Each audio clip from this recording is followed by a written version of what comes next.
continent has now defined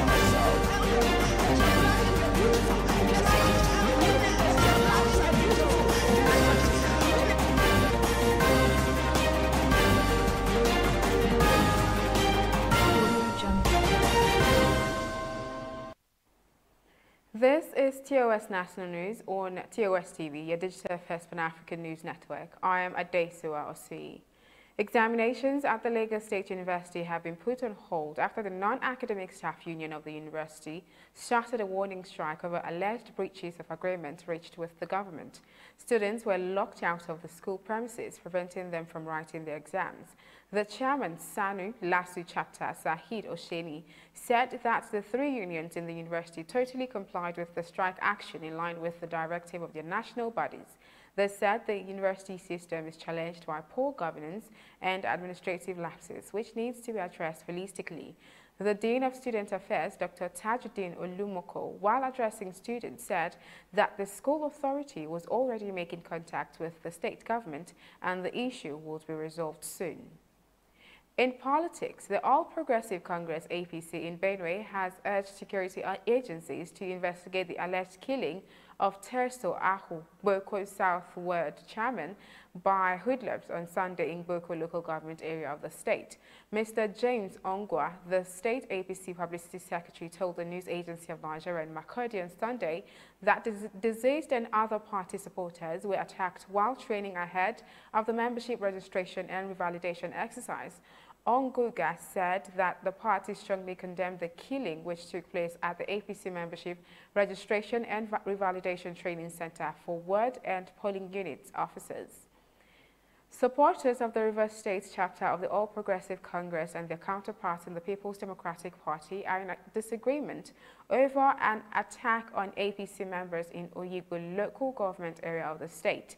The state APC Publicity Secretary Ogbonna Nwuke, in a statement, expressed concern over what he termed unwarranted attack on its members by a group of persons allegedly sponsored by the PDP.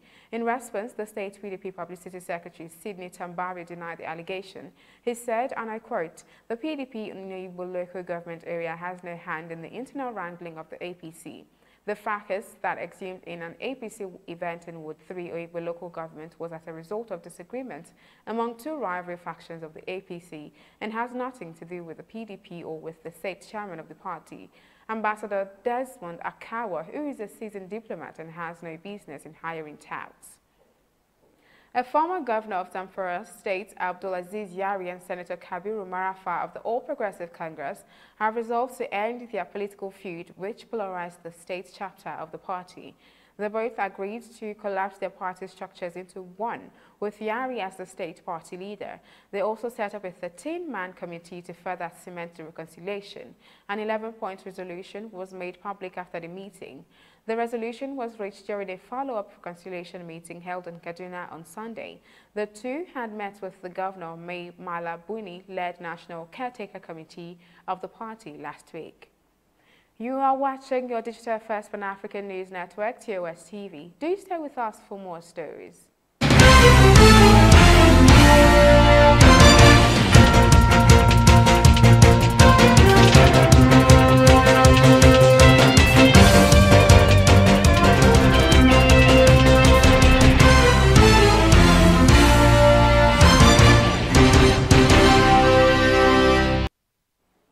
Welcome back. Human Rights Writers Association of Nigeria, HURIWA, has faulted those questioning the nomination of the immediate past service chiefs as non-career ambassadors.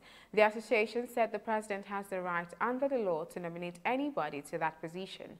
President Muhammadu Buhari last week nominated the ex-service chiefs for Senate approval as non-career ambassadors. Many Nigerians, especially lawyers, criticized the nomination, saying that the move may have been to shield them from prosecution by the International Criminal Court, ICC, for atrocities and right abuses committed by the Nigerian military under their watch. National Coordinator of HURIWA, Emmanuel Onwubiko, said the former service chiefs are capable, well exposed, and are professionals. He advised the new service chiefs to prioritize human rights and consolidate the already existing internal structure for human rights promotion.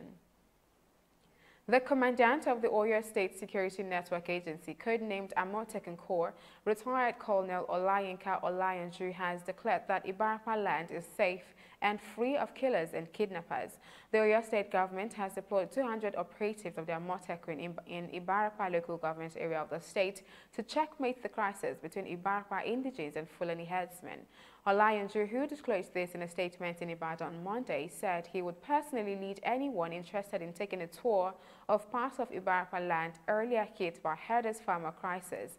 According to him, farmers and the law-abiding people in the area are going about their businesses without molestation. He also denounced some audio and video posts on social media raising what he called clearly unfounded alarms about the Ibarapa security situation. Two COVID-19 updates in Nigeria. 506 new confirmed cases and 20 deaths were recorded in Nigeria on Sunday. This was disclosed on the official website of the Nigeria Center for Disease Control. Till date, 139,748 cases have been confirmed, 113,525 cases have been discharged, and 1,667 deaths have been recorded in 36 states and the Federal Capital Territory. The 506 new cases were reported from 20 states. Nigerian scientists on Sunday slammed the federal government over the exclusion of Nigeria from the first batch of Pfizer-BioNTech vaccine sharing formula. According to the scientists, the unfortunate exclusion would widen the gap of distrust between Nigerians, the government, and those managing the national COVID-19 response for the country. They maintain that while Nigeria was not disqualified by the World Health Organization, the country was not qualified to access the COVAX facility based on criteria applied to all countries. In his submission, a renowned medical laboratory scientist and a public health analyst, Dr. Kasmir Ifeanyi, said the eventual exclusion of Nigeria was not good for the pandemic response, as many of Nigerians had anticipated the arrival of the vaccine since January, which was later moved to February and was finally put off at weekend. The Minister of Aviation, Senator Hadi Sirika, while speaking at the annual season climate prediction for 2021 weather prediction, warned farmers that Nigeria will experience early rain as early as 1st of March 2021. He, however, said farmers should not be deceived by the rain, as it would not be consistent, saying it will be followed by a long dry spell.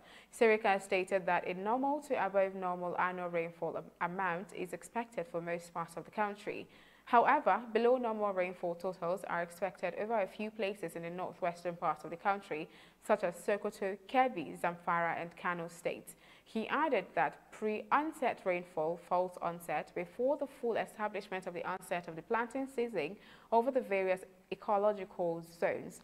A couple of rainfall events are expected to occur, which will be enormous and tend to give a false start of the season.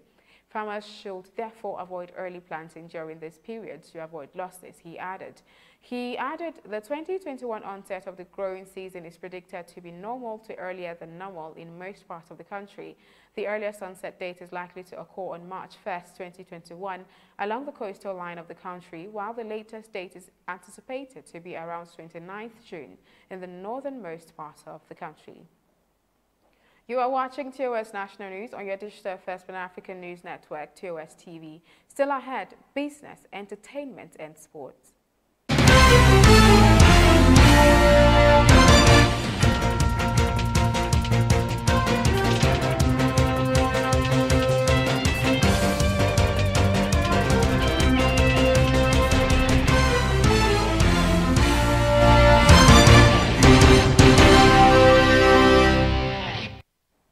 Thanks for staying tuned. In business, the Nigerian National Petroleum Corporation (NNPC) has said that it achieved a trading surplus of $108.84 million, about 13.43 billion naira for the month of November 2020. The corporation disclosed this in its monthly financial and operation report for the month of November 2020, released in Abuja on Sunday. It said that the amount indicated a 70.33% increase, a trading surplus of 13.43 billion naira for the month of November 2020, up by 54%, was recorded.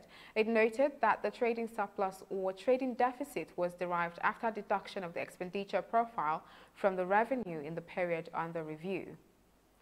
Former Deputy Governor of the Central Bank of Nigeria, Kingsley Moghalu, has said that the CBN ruling on the prohibition of crypto operations does not criminalize the use and trade of cryptocurrencies in Nigeria. He also added that banning cryptos might have not been the wisest decision by the CBN. According to Moghalu, it did not criminalize individuals transacting and exchanging based on crypto, although it becomes more difficult if the exchanges are made suspect by the CBN. It's a bit of a grey area, but the CBN said it's not legal tender, but they don't have to tell me what we can exchange for value. Therefore, it does not criminalize cryptocurrency, he added. He stated that Bitcoin and other cryptos are known as freedom money, as crypto value is not determined by the value of legal tender currencies. He added that the use of crypto transcended aspect from political to business opportunities for young Nigerians, and banning its legal use in banking institutions might not have been the wisest decision. On the entertainment scene, Nigerian skit makers Ikorodu Boys are on their way to winning a Nickelodeon Kids' Choice Award. The young comedians recently confirmed the latest feat, a first-time nomination for the 2021 edition of the Nickelodeon Kids' Choice Award. They revealed via their social media handles that they were nominated in the favorite African social media star category of the awards, billed to hold on March 13, 2021. The Ikorodu Boys' latest recognition comes in the wake of the massive exposure they received in 2020 from reposts to recommendations from Hollywood stars. Recall, the brothers got an invitation to the forthcoming premiere of Netflix Extraction 2 by the Russo brothers. And in sports, a teenage striker of Nigerian descent, Shola Shoretire, has been invited to train with Manchester United's first team after catching the eye of manager Ole Gunnar. According to reports, the 17-year-old turned down offers from some Europe elite club before agreeing a professional contract with Manchester United this month. Shoretire is classed as an under-21 player and eligible to represent Manchester United in the knockout rounds of the Europa League, provided his name is submitted to UEFA by no later than 2400 Central Eastern Time, the day before a match. And that is the TOS National News on your digital first Pan-African News Network. For more updates, visit www.tostvnetwork.com. Do follow and like TOS TV Network on Facebook, Twitter, and Instagram. And remember to subscribe on YouTube. Do stay with us and enjoy more programs on TOS TV Network. I am Adesua Osui. Bye for now.